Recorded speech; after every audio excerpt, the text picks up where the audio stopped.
We'll call the regular board meeting, school district, December 8th to order. All is present besides Aaron Knudsen, and our admin is here. Let's rise for the pledge. I pledge allegiance to the flag of the United States of America and to the republic for which it stands, one nation, under God, indivisible, with liberty and justice for all. All right, moving on to public comment. If anyone from the public would like to come up and speak on an agenda item, please come so now. All right, no takers. Moving on to the consent agenda. Is there anything in the consent agenda you would like to be pulled out? Hearing none, is there a motion for approval? So moved. Second. Motion by Mossman, second by Olmsted. Any discussion? All in favor, say aye. Aye. Consent agenda passed. Programs, it's Nora. Alrighty, good evening everyone. We have a few updates from the high school tonight. So the first one is about our CNA program actually. Our first trimester students are taking their knowledge and skills tests this week. So they spent a lot of time preparing for that and have worked incredibly hard. So we're really excited for them. And then right before Thanksgiving, we had our Tiger Path speed mentoring event. It was organized by Mrs. Moore and it went very good. The students really appreciated having the chance to talk with the mentors who took the time to listen, share advice, and encourage them. It created a really positive energy in the building, and it was a successful one this year. And then looking ahead, Eleanor and I are going to start a new round of student surveys within the next month so that we can get a better sense of how students are feeling and what they're planning for the future in specific. We're hoping to bring some meaningful insight onto what our seniors are thinking post-graduation and how juniors are preparing for what comes next. Thank you, everyone. Thank you. Can I ask something?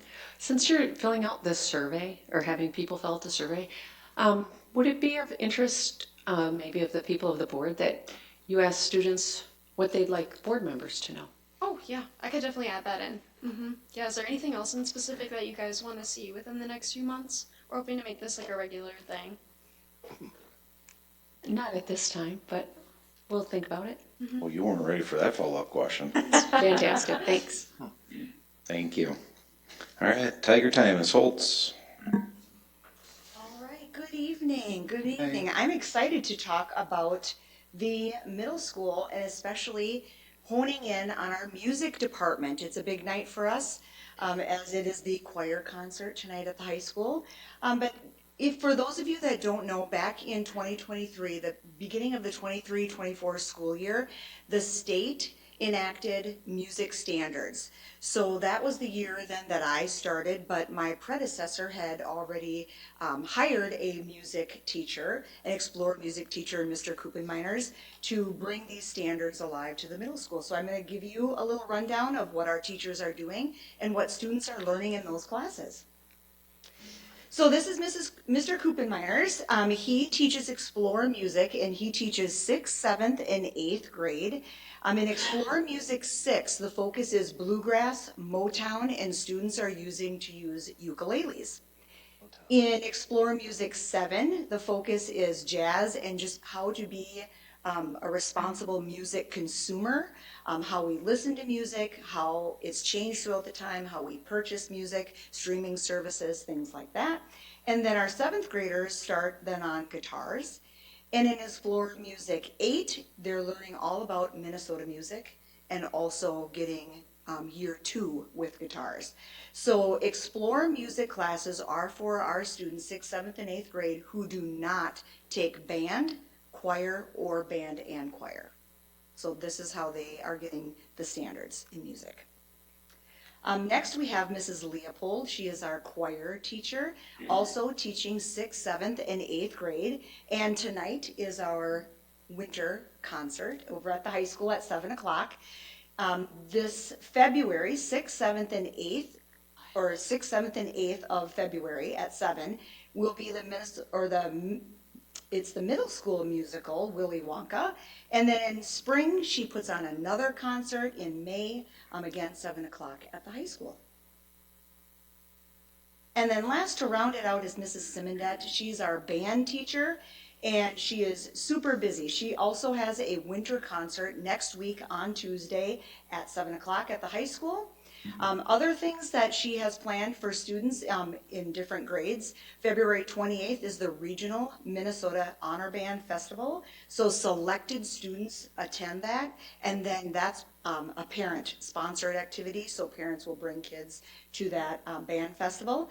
And then in April, on the 14th, sixth grade will be going to Orchestra Hall to the Young People's Concert.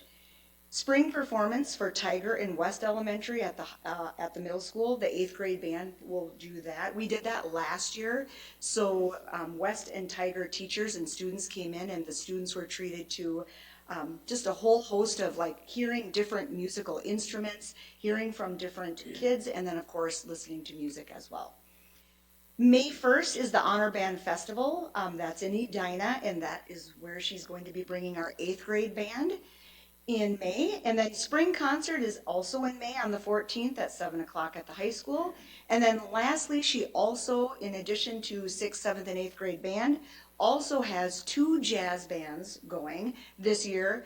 One for 7th and 8th grade, that's Monday after school. And then 6th grade practices every Tuesday from 7 to 7:30 in the morning.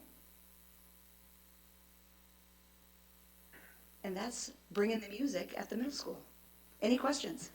I do. The eighth graders that are learning about Minnesota music, are they learning about musicians Yes. like Prince and?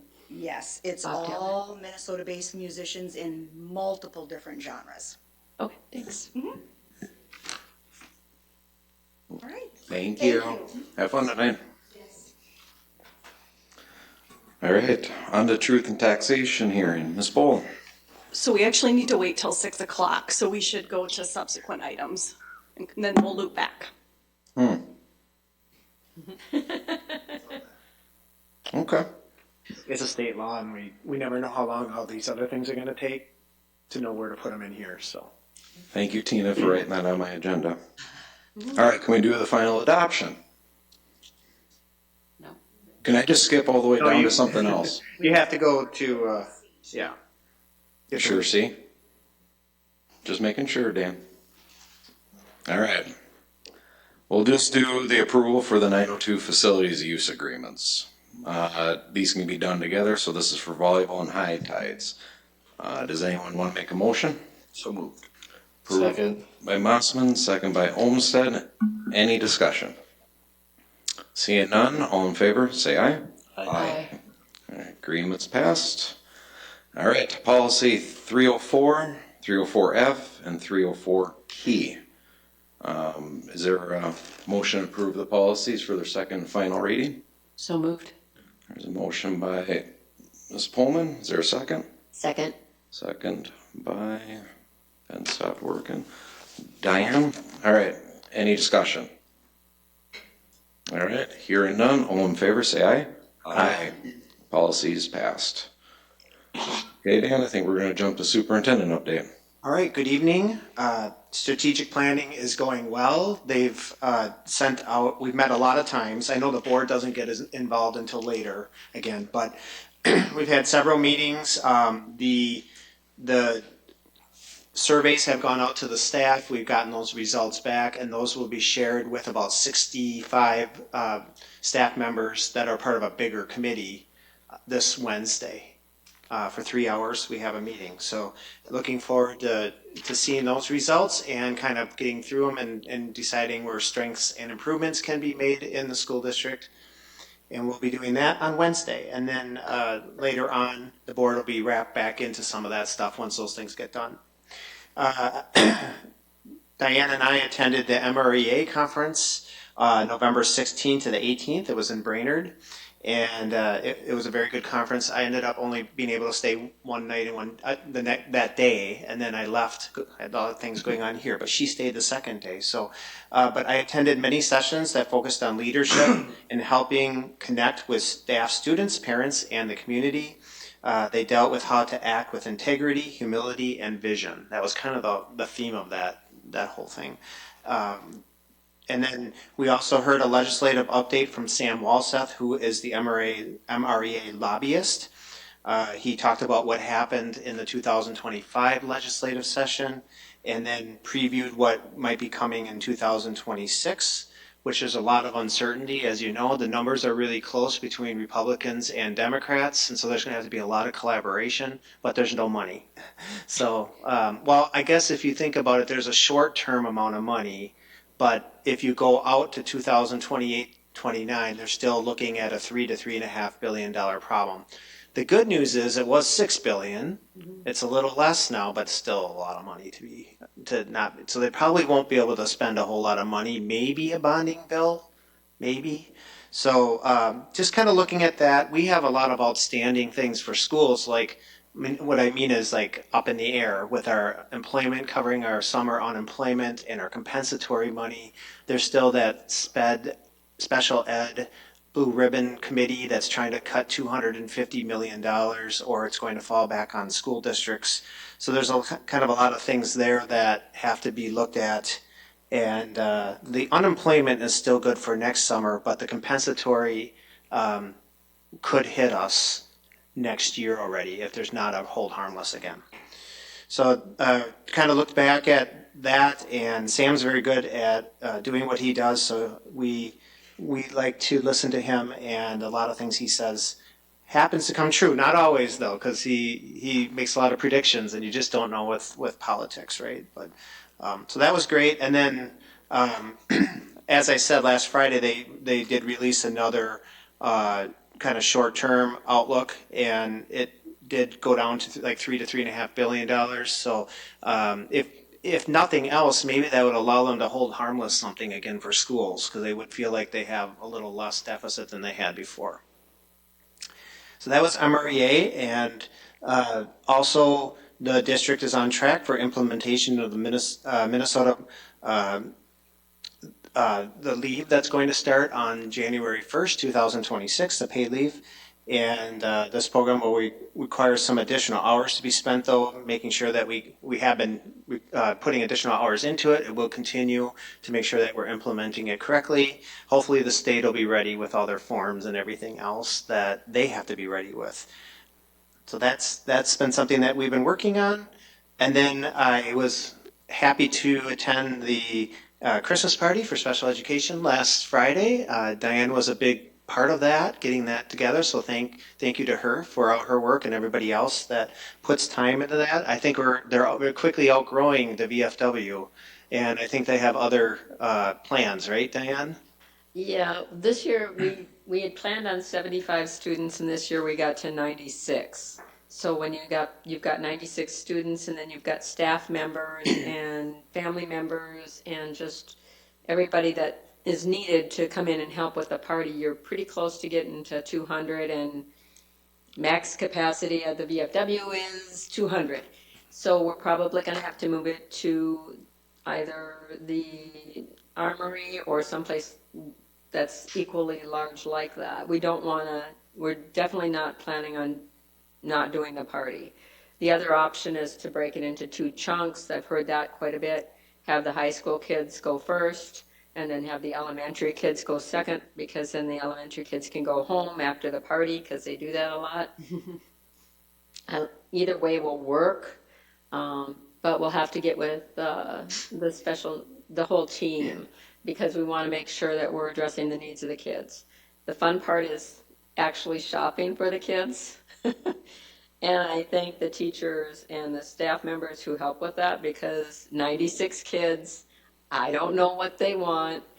I was thankful to get the Pokemon cards that the last kid wanted, but other than that, it's really hard to know what the kids want, and our parents and our teachers know what the kids want, and the parents get to select too. So it really is helpful to have an idea as to what the kids want. Each kid got a gift at approximately $30 to $35 per kid, so that's quite an investment for the American Legion to fund, and then the VFW does all the food. So yeah, it was a great party. I think the kids liked it. They always seem to, and they always get very excited. And the staff, I think, enjoys it equally as much, because they get to see all the kids having a great time. So it was good.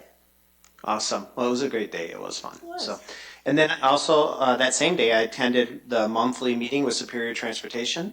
Amy Rodelius also comes with. She's our special education coordinator, along with Rochelle Merkins, who's their manager, and then Joe was there, the owner.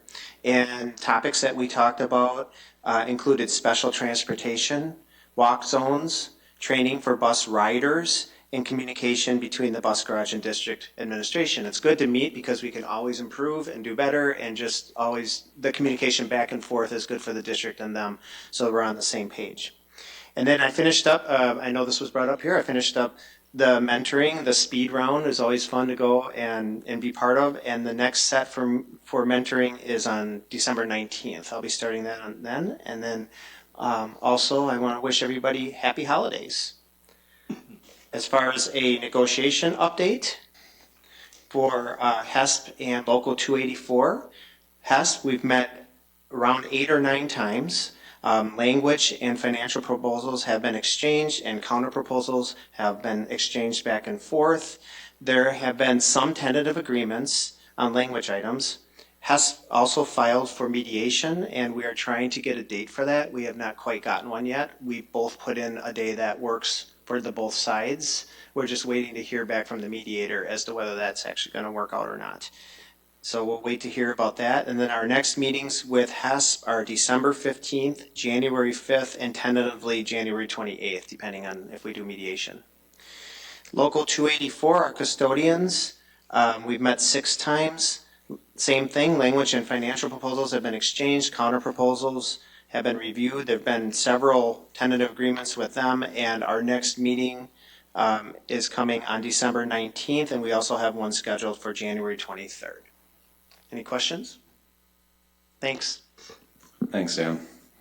All right, Dr. Scott. Okay, a couple highlights that came in, and Dan had spoken to this one, and Diane as well, but wanted to say a big thank you to the community staff, students for all their time and effort for the Legion Christmas party. It was a great event. Thanks to the Legion and the VFW for supporting the location and helping put this all together. So it was on December 5th, as was stated, so thanks to everybody that came together to put that on. Another special education highlight was a thank you to the special education early childhood team for their outstanding efforts in ensuring the documents that needed to be sent to MDE went smoothly and had their information put together. They worked diligently throughout the year to complete the enter and exit reports for both parts C and B, which resulted in fewer students needing to be entered this cycle, and them entering that quickly allowed to clean up all the data promptly. So thanks to that group, that team. Tigerbots had their tournament this past weekend, and there's some number of highlights here. So there's 3 or 4 slides. So I had an outstanding showing again. So the robot performance, the Tigerbots 2.0, 6th graders, they had the highest scoring team in their division. Note at the top there were 36 teams across 3 divisions. Then the Tigerbots, who are 4th and 5th graders, had the highest scoring team in their division. So out of all the tournament participants across those divisions, Hutchinson's team had the top 2 scoring robots. And design award of the robot, this is presented to the team who understanding and application of sound mechanical principles produces the most solid, predictable, and dependable robot. And the 4th and 5th grade team won the design award for their division. And then the Champions Award was presented to the team who embodies the Lego League values of community, positive role models, outreach, and sportsmanship, and is exceptional in each category. So our Tigerbots 2.0, the 6th grade team, earned the championship award for their division. And both of those teams get to advance to state February 15th. So sounds like they had a great event, great showing, great teamwork, great coaching, great parents, great support, everything. So everything's great. And hopefully you can keep saying the same thing for the 15th. So here are the team members listed up there on the board. So good luck to all of them. And Jason Durheim, the head coach, as well as I know Kyle Schrader, and I think as a teacher at the high school that helps to volunteer, and Emily Cedarstrom as an art teacher at Park, and I think I've got everybody possibly on all that. So good luck to the 6th grade team of Caden Anderson, Maddox Mardig, Andrew Schrader and Eleanor Schrader. And then the 4th and 5th grade team of Ruth Camrath, Riley Mossman, Hildy Evenson, Emerson Olson, Hope Doomer, Julia Schrader, Willie Cullup, Michael Elton, Lydia Van Gorkum, and Willow Dino. So good luck to everybody. Just a couple other final updates just in the teaching and learning pieces other than the updates that we send you monthly. January 19th PD Day schedules was sent out to all staff today to get them registered by next Friday before the break. So all staff, all of our certified staff, that's a work day, but all of our support staff also are, and all the other staff that aren't scheduled to work that day can certainly attend, and there's a number of options for them for the morning from 7:30 to 11, as we've done in the past for a number of years, and then the afternoon for teaching staff is working in their buildings, in their PLCs. Looking forward to that day. REDACT, the phase 2 options are out and in review process. I plan to want to get together here after the first of the year. I think I maybe said this January, February about what those options are for our secondary staff. I want to look at them a little more closely and get some feedback from them, hear what other people might be doing in the region, but we're not going to start this till next year. So we got some time for that. And then we just have our curriculum review ongoing. Can hopefully go to the former World's Best, or known as World's Best Workforce, but the Comprehensive Achievement Civic Readiness Team here in the next few months, by the spring anyway, to be looking at what renewals we might have for our curricular resources, K-12 for social studies and language arts. So I think that is it. Any questions? I just wanted to add one note about the Tiger Bots tournament. There were a total of 60 scored rounds. And in those 60 scored rounds, only 7 teams scored 300 or higher, and Hutchinson's students were 5 of those 7 teams. So they did really well. I'd like to see the robots if they could bring them in someday for one of the board meetings. Sure. So they can show them off. That would be kind of cool. All right. Okay, thanks. Thank you guys for the update. Okay, let's roll on to resolutions. You got the list? There we go. We'll go through the list, and as usual, thank you to the community and everyone that has donated to the schools, and we do appreciate the support you guys give the students for this. All right. Is there a motion to accept the resolutions as presented, or donations, excuse me? So moved. Second. All right, motion by Pullman, second by Olmsted. Any discussion? All right, hearing none, we'll do a roll call vote. Olmsted? Aye. Luthens, aye. Jankowski? Aye. Mossman? Aye. Pullman? Aye. All right, donations have been accepted, and thank you again. Okay, can I? If you could move to committee reports. Yep, I'm on it. All right, we'll go down to committees. Mr. Olmsted, are you ready to lead facilities, or are we gonna move? Okay. Sure, we'll have fun with this one. So, talked about the ongoing windows at Tiger and moving forward on just figuring out how everything is going to get fixed in the future. There's not much that we can really talk about because of directions that it's going and stuff, but we also talked about the new stuff we're putting down on the ground, the liquid versus the salt that we used to always put down. And that's coming along really good with, partnered with Jamie at, who's that? What's his company again? But they're helping us with this whole project so that we can make sure that we really know how to do it to benefit, to save money, because the less it's going to damage the floors and the buildings and stuff. That was a large part of the topic of the conversation. Thank you. All right, finance, Ms. Pullman? So our revenues are on track at 39%. Our expenses are on track with 29%. We've reviewed the entire check registry for last month, and any questions were answered. We did preview the refunding bond resolution and the truth and taxation presentation, but you will all hear that tonight. We would also like to make you aware that we are considering moving the main board meeting to a different day or week of the month. The reason that the finance committee would like to ask that is we're having some difficulty with the finance department has to finalize all the reports. Then we need to get that information for a period of time before our meeting, and then we need to get that all approved for this. And the time is a little too tight for the second Monday of the month, when the second Monday is like the 8th, and we're working through a weekend.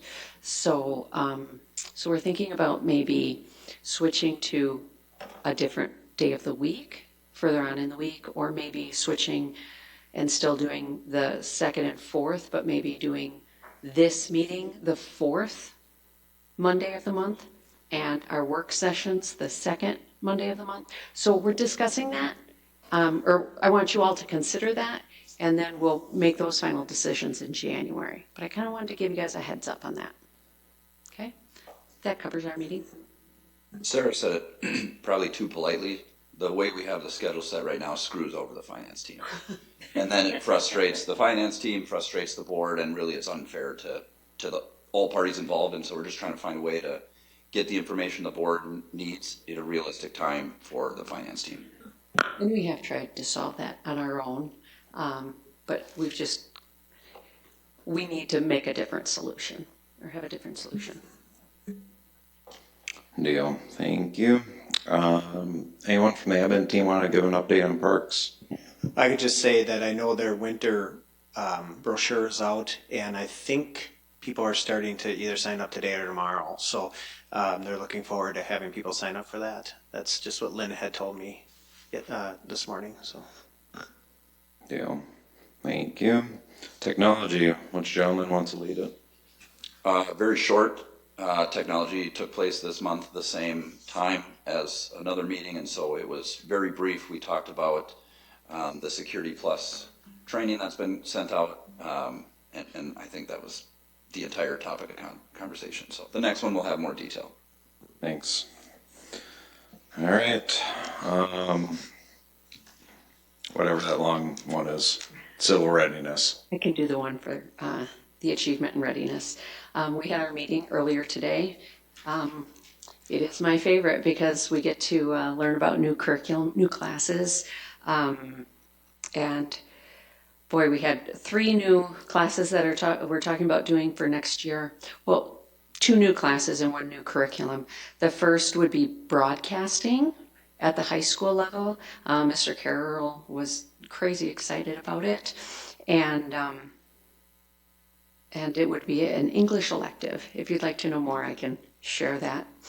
And then the second is like an add-on to a class called World to Work class. So this is a class where the students, it's a current class that we have. The students are go to class maybe the first 2 weeks, learn some basics about being an employee, and then that period is like a placeholder for them to go out into the community and work.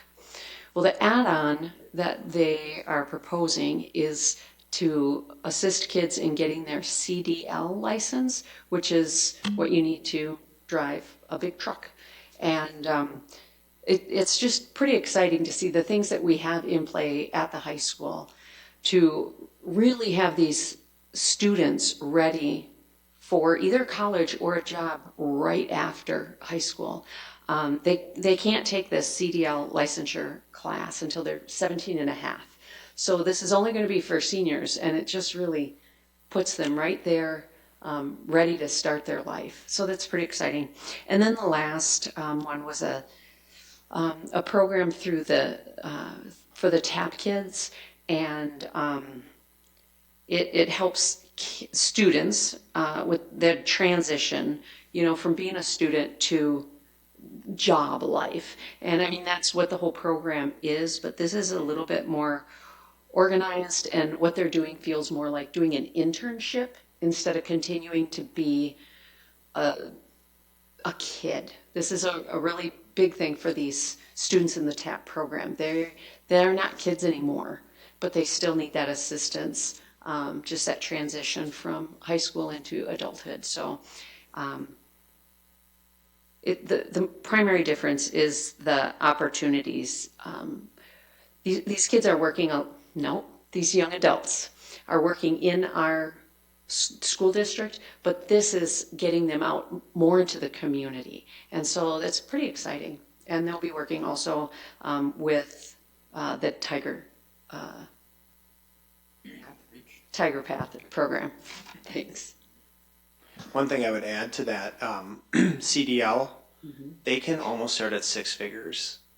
Yeah. Like if they do this, there are jobs out there that start them at 6 figures. They probably have no loan to repay. They're even talking about partnering, maybe you said that, but they're talking about potentially having businesses in town partner who need truck drivers and would pay that amount if they made a commitment to them. So this is a pretty unique, exciting thing. So. Yeah, and we do have the CNA program going on now for the certified nursing assistants. So the CDL program is another program that's similar to that, and both of those programs would be at Ridgewater. And if you can imagine, a big trucking company wouldn't have to be in town in order to sponsor some kids to get their CDL license. I think it's a great idea. And they also, the young people, the seniors who are going into this also have to maintain their attendance in school, and they have to pass the rest of their classes. They can't just go on this and say, well, I'm just going to blow off school. So just so you know, this adds value to the kids, the young people's experience, and gets them ready for the next phase. So I think it's a great program. Good job. Good report. All right, Ms. Bull, are you ready to roll back to the top?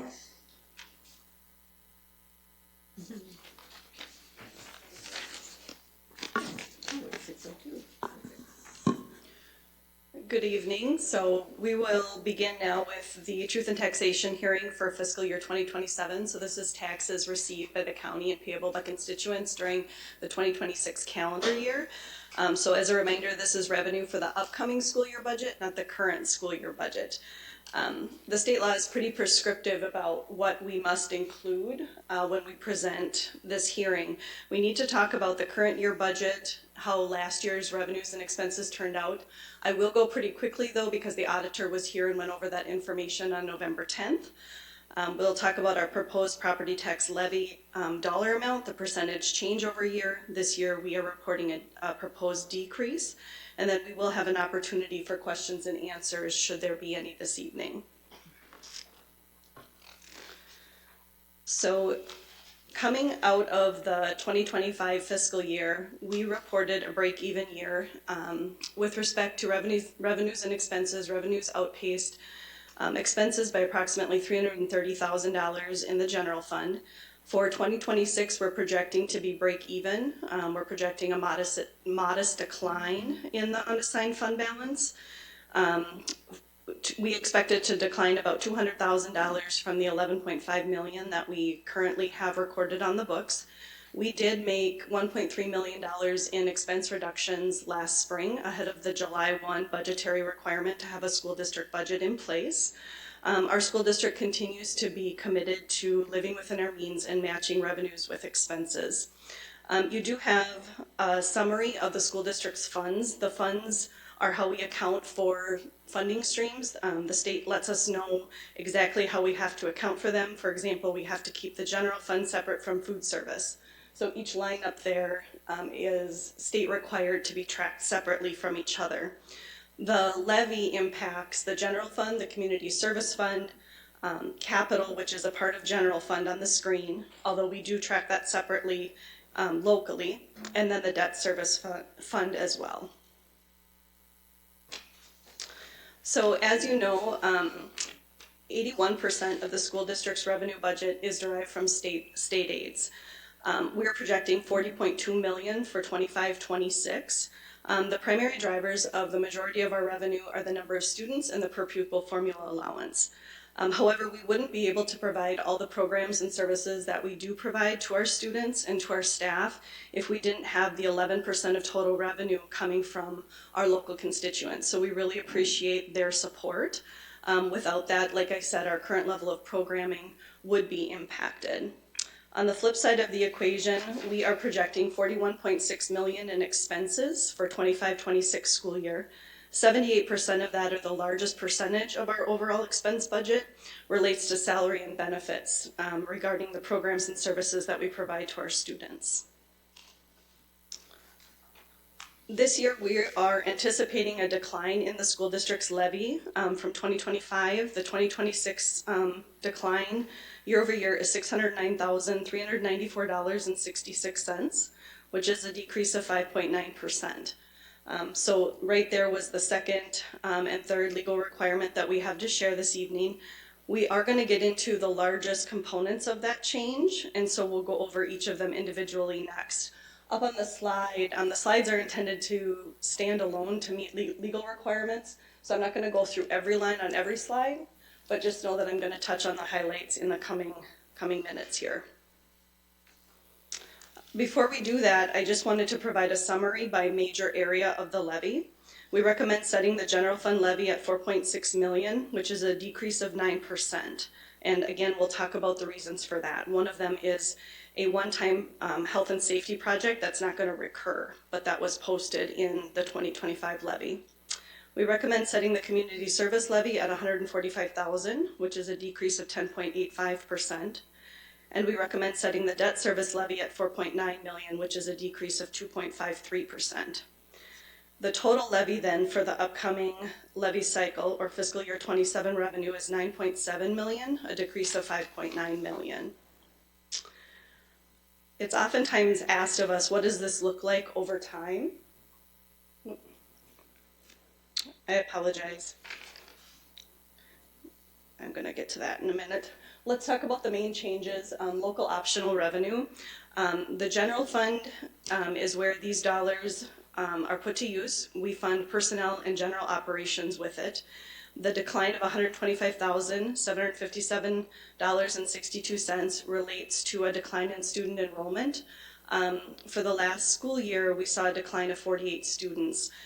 What we see happening is larger cohorts are graduating than entering in the system. So for example, we may have 200, 210 students graduating out from 12th grade. Meanwhile, we have anywhere from 165 to 180 kindergartners when you look at the K through 6 class sizes at the very beginning of the K-12 system. I had mentioned that we have a health and safety project. It related to Park Elementary. This is in the previous year levy or the base levy 2025. We levied for an additional $236,016.68 to help us complete the park asbestos abatement when we were remodeling our elementary schools. So these costs were one time. We don't have anywhere near that magnitude of a project slated for fiscal 27, so there's going to be a decrease in that pay-as-you-go health and safety levy by that amount. But there isn't going to be those expenses either, so when we see revenues fall, we won't have expenses to try to pay for with any other revenue stream. ECFE, we haven't seen a change in our early childhood family education levy in a very long time. We're anticipating a $12,691.98 decline. There's two things happening there. We have our early childhood census, which has been gradually declining as birth rates decline, but there's a much sharper decline as we look into fiscal year 27 and who would be on the early childhood census at that point in time. We would have 1,175 students instead of 1,210, which has been pretty stable for our region. Another new trend that we're seeing is a decrease in the tax rate since the adjusted net tax capacity grew statewide for this levy category.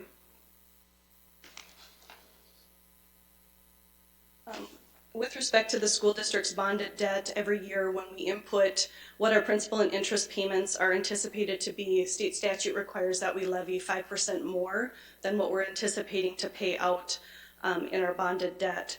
So when we recalculate based on what debt service is upcoming, there could be an increase or decrease in the levy amount based on that formula. So when we put in the actual principal and interest payments that we're anticipating for fiscal year 27, apply the 5%, we have a calculation adjustment, and we're anticipating a decline of $71,000 in the voter approved category and $38,000 decline in the reduction for debt excess category.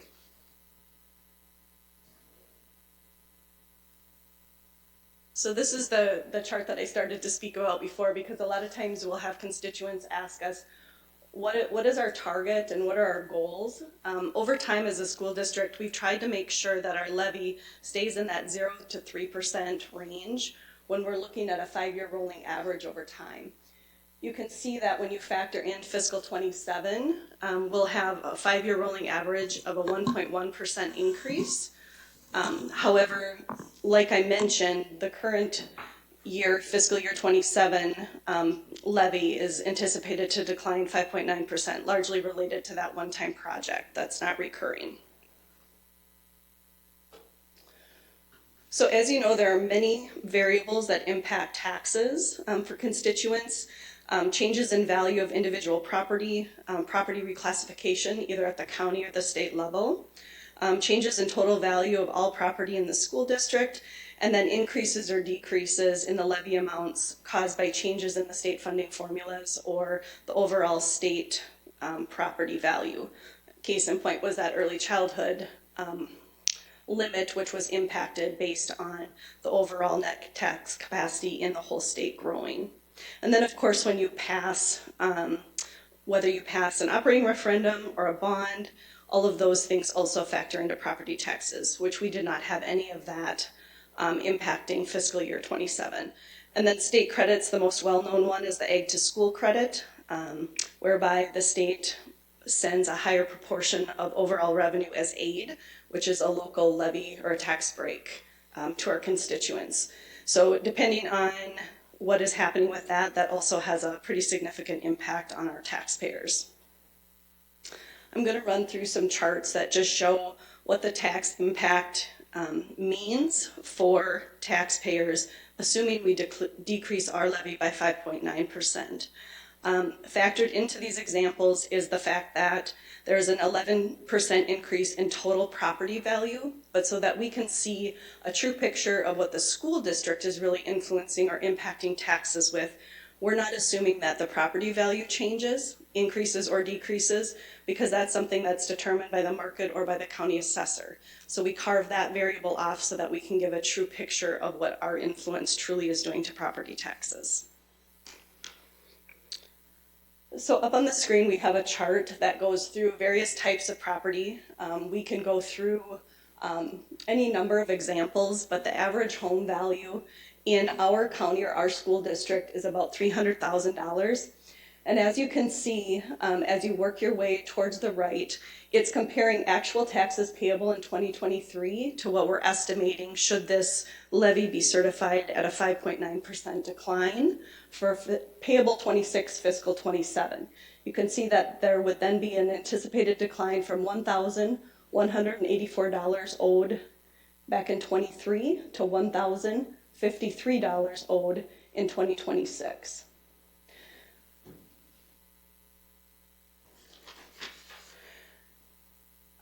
The next chart just shows and illustrates how we compare to a peer group of school districts.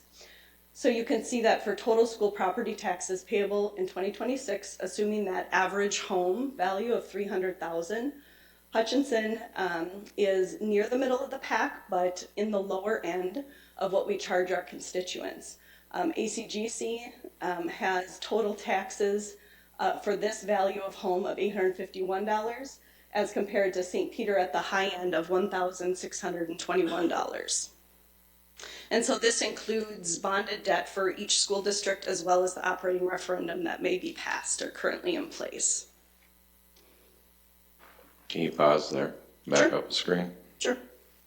Well, I may have to pick on Dan on this one, because this has been I think a topic for the board for a few years, is how do we stand with the rest of the schools up there Can anyone speak to the infrastructure of those other school districts and the value that the Hutch has compared to those?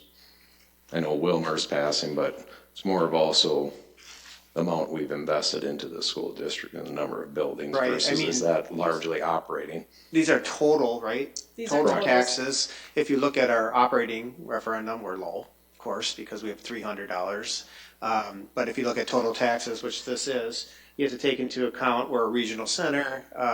Our values of some of our things are probably a little bit more than if you go to Atwater, Cosmos, or Grove City to buy a house. So there's a lot of factors that go into this. And I like to see this slide too because it has everything, all the taxes, not just one piece of it. So kind of gives you a better view of how Hutchinson, and I know like Marshall, they don't have an operating referendum, and they tried one just a month ago and it didn't go through. So that would be why they'd be probably a little less than us because we have a little bit more of one. So I don't know if you want to add anything to that. I just was going to say the very next slide kind of zooms in and digs a little bit deeper into what your question is as the chair. So you can see here now we're carving out the bonded debt piece and we're looking strictly at the voter approved referendum. So the dollars that our constituents are paying in order to supplement state and federal aid. This is the piece where Dan was referencing, Superintendent Diet was referencing that Marshall does not have one. And as you can see, relative to the peer group, which is a pretty representative sample, we have the lowest amount of operating referendum that's voter approved at $311 per pupil, as compared to Dasko-Cato, which is at $808. So when you put the two pieces of information together, you can see that the majority of our taxes that we're collecting does go towards bonded debt.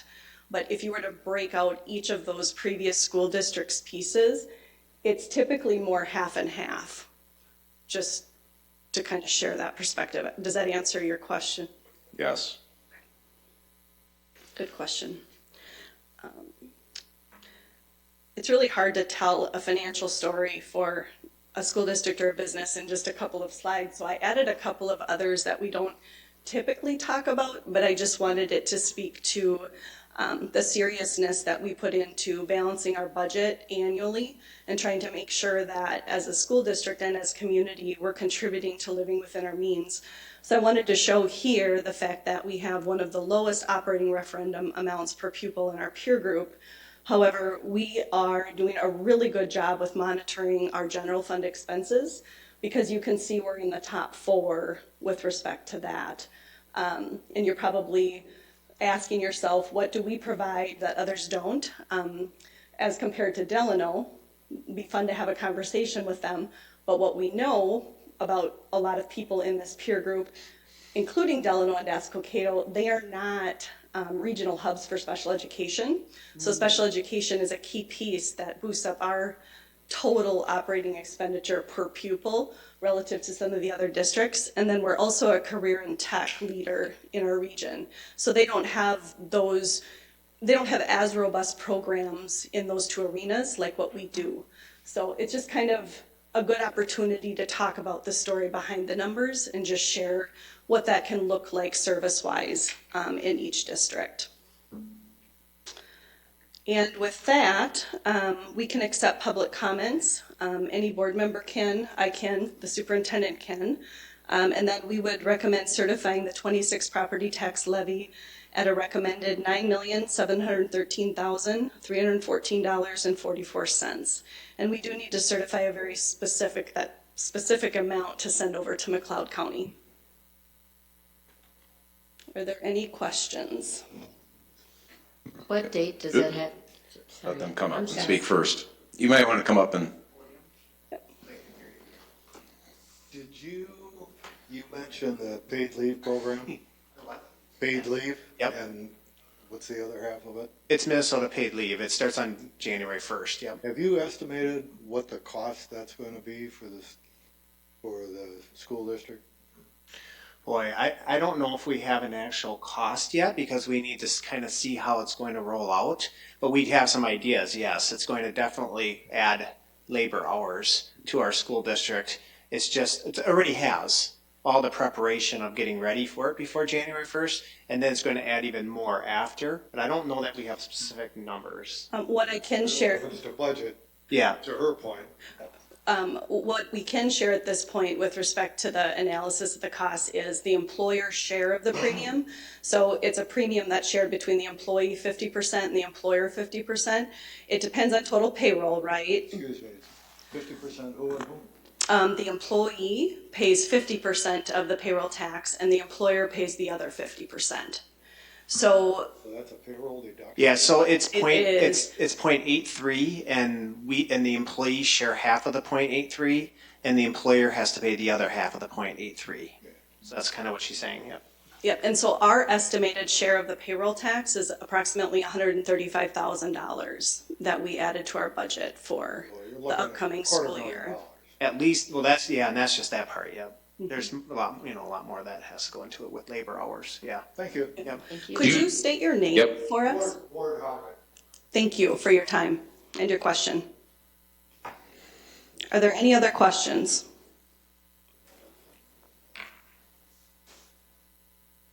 Okay. Did you have one, Diane? I was just gonna ask how much time the public will have to give us comments or questions on that, but I don't know if there is a time frame. It's right now. It's right now. Then it's So done. there's no- Yep. Yep, they got it ahead of time it would have come in the mail, and then this is our hearing that we're having right now, and it was published on that. Okay, I just And want to then, make sure. yep, and it's right now. They can always ask questions after, though, of course. We're happy to Fine. answer them. Just curious. Yeah, good question. All right, if there's no other, oh, you guys got something over there? Yep, leave that dollar amount up. All right, is there a motion to approve the final adoption of the 25 payable 26 levy for said dollar amount on the screen? So moved. Motion by Second. Danny, second by Sarah Pullman. Any discussion? All in favor, say aye. Aye. Final adoption of levy passed. Thank you. Thank you. All right, let's roll back down to 2025A refunding bond sale date report. Hi.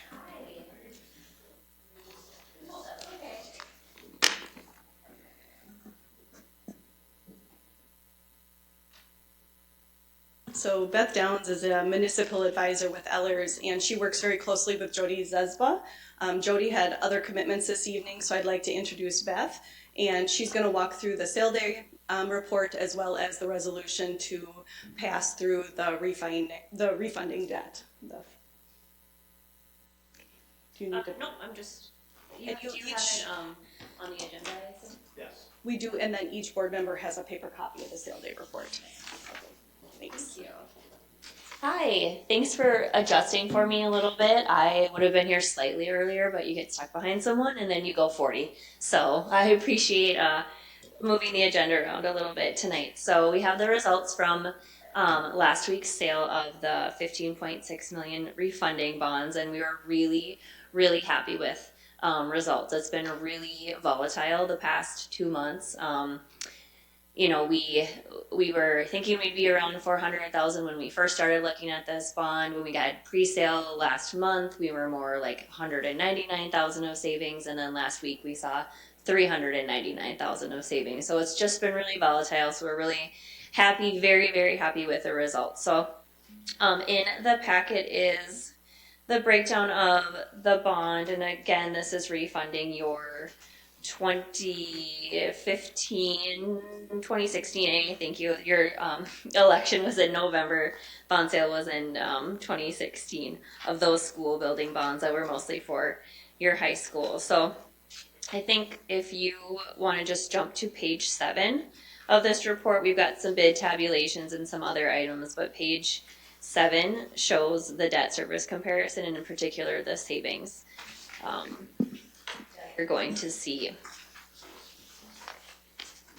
So we are just refunding a portion of that 2016 bond. So we are refunding the maturities that were due 2027 through 2035. So there are still 6 more years of payments left, and the reason we're only doing those certain maturities is because the coupons, those coupon rates were lower out in later years, so we're not going to see any benefit from refunding the whole thing. So we're doing a partial refunding, it's called. So these funds will go into escrow. They'll sit until February 1st, and then that will pay off the old portion of the bonds, and then the new ones will go on your book. So on the very right side column there, you'll see the savings amount. So we're really not seeing the savings come through until about pay 2032. And there is a reason they're built that way is we've got some debt that's falling off in 2035, 36, that tax rate was coming down. And so we wanted to push that earlier for you.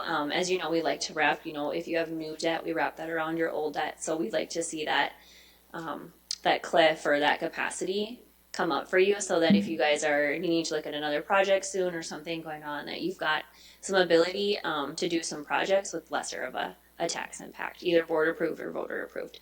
So about $400,000 overall for a savings. The last part of the report is the Moody's rating action. So when we're selling bonds, the district, your superintendent and Rebecca have to go through ratings calls, answer a lot of questions about the district, really be steward. So the district has a AA2 or AA3 rating. So that's basically 3 notches below a AAA. So the state of Minnesota would be a AAA, for example. There's a handful of districts in the state that get that, but we're talking about pretty big metro districts. So for the size of Hutchinson and the geographical area that we're in, that AA3 rating, AA3 rating is really good. So it's just a good reminder of the, when you have good stewardship of your funds, good reserves, things are healthy like that. It really does help you overall because the better of a rating you get, the lower interest rate that you get because you're considered less risky of an investment. So it's a kudos to you for the board and for your administration. So this part of the report is just informational for you. The resolution is actually the item that needs action, but I am happy to answer any questions before you look at taking action on that resolution. I just want to re-echo that page 8 ratings rationale, that first paragraph. Just again, good job to the district staff all the way around, all you guys, to have that one comment. I really do think as a private citizen, knowing that's a very powerful statement. It's like a good credit score for the district. So good job to everyone at the district. What do you find the average district's rating is? So it varies pretty considerably in Minnesota depending on your geographical region, what your fund balance looks like. Like I said, those higher ratings we see are generally those bigger metro districts. For our small districts, more outstate Minnesota, especially as you get into more of our farming communities, they are more at like a single A1, A2. That's pretty common. So for you guys to be in that AA is really good. We also had 10 bidders, which was, that's a really good amount of bids. That Yeah, correct. Yeah, we like to see at least 3, and considering this is a refunding bond and not new money, 10 bidders is excellent. Nice work. Anyone got questions? Okay. Anything from staff on this one? All right. Let's roll on down to the resolution ratifying. Is there a motion to ratify the bond series as presented? So moved.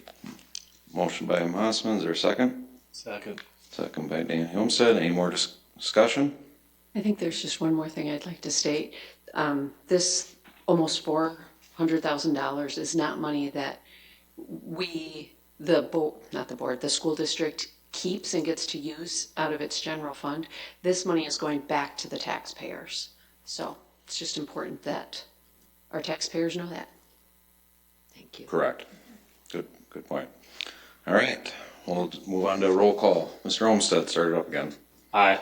Luthens, aye. Jankowski? Aye. Mossman? Aye. Ms. Bowman? Aye.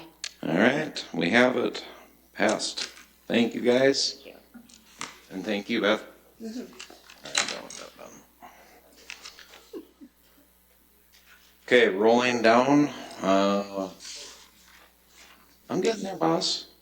All right, we have our board meeting January 12th. We'll be basically reorging then, and then hopefully the majority of the board will be off to training that week, MSBA, and then we have the upcoming committee meetings, and now we're gonna do, close the meeting for negotiation strategies. Is there a motion to close the meeting?